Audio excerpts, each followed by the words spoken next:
Hey guys, I hope you're all doing good. This is Tats, and I'm here to share with you something from the Word of God. And I hope that you take some time to listen. I hope that it encourages you and helps you to increase your faith.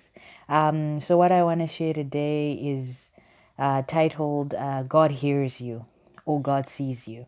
And I'm just going to read from the book of Genesis, chapter 16, and I'm going to read from verse 7 to 11. And here is part of the story of a woman called Hagar.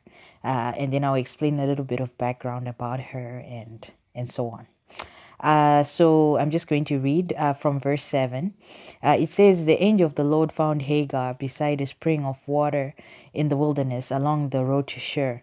The angel said to her, 'Hagar, Sarai's servant, where have you come from and where are you going?' 'I'm running away from my mistress, Sarai,' she replied. The angel of the Lord said to her, 'Return to your mistress and submit to her authority.' Then he added, 'I will give you more descendants than you can count.' And the angel also said, 'You are now pregnant and will give birth to a son. You are to name him Ishmael, which means God hears, for the Lord has heard your cry of distress.'" And then, the story continues. So Hagar was a servant to Sarah, who was Abraham's wife, right? And we know that Abraham was chosen by God. In a way, I guess you could say he started the Israelite nation, which was, God's chosen people. And so Abraham had been promised many descendants, but he didn't have a son. So it sort of didn't make sense that, he's supposed to be the father of many nations, but he didn't even have a child of his own.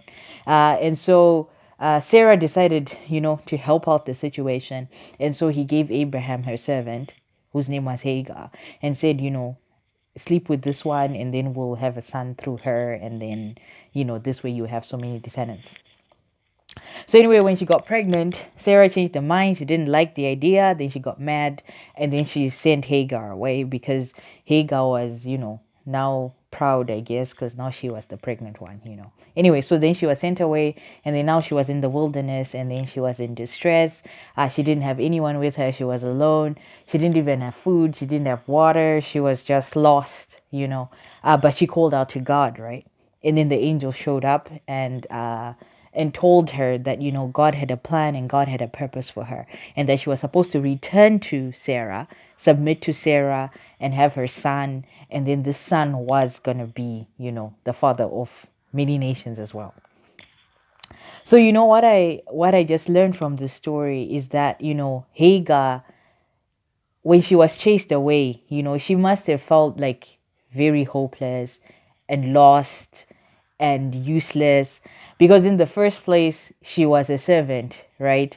And Sarah just did whatever she wanted with her. She basically just said, "Hey, just sleep with my husband." Not that she wanted to or anything, but it was just like, "You have to do this because you're my servant." And then once she did that, she was still chased away. So she probably just felt like, "Oh, like, what am I? I'm just pushed around and I'm just made to do whatever."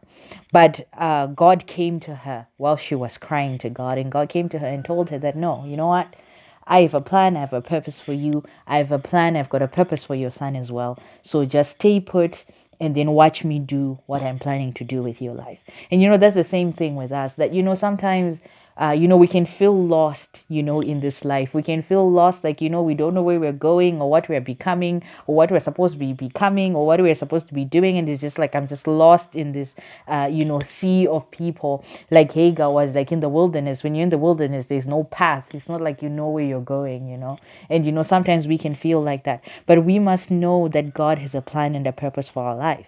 And so that means we must stay put and we must keep calling out to God and seeking, His will, and seeking what it is that He wants us to do on this earth, because He has something that He wants us to do on this earth. So, like Hagar, she was a servant, so she had a pretty bad background. And for some of us, we may have a bad background, but we may also just have an okay background. But what we all need to know is that, God has a purpose for our life. When we were conceived in our mother's womb, God knew about it, and He had a plan for each and every one of us. Even if your parents didn't plan you, God planned you. He knew about you. He knit you together in your mother's womb, and he had a plan and a purpose for your life. So stay put, and stay confident. Stay happy in who you are, because God created you and God has a plan for you. And if you don't know what that is yet, keep looking for it, because there is one. Don't ever think that there isn't one. Don't ever think, hey, you know what? Maybe I'm not even supposed to be here on this earth, because you are supposed to be here. God specifically put you here for such a time as this. So know that you're a blessing. Know that you're good enough. Know that you're important. Know that God hears you and God sees you, just like Hagar when she was just lost in the wilderness, and nobody cared about her and nobody was around her, but God came to her and spoke to her, because he had an amazing, a wonderful, a big plan for her. So that's the same thing with you. God bless you. I hope you guys have a wonderful week. And just stay confident, stay in faith, because you are here for a purpose. God bless.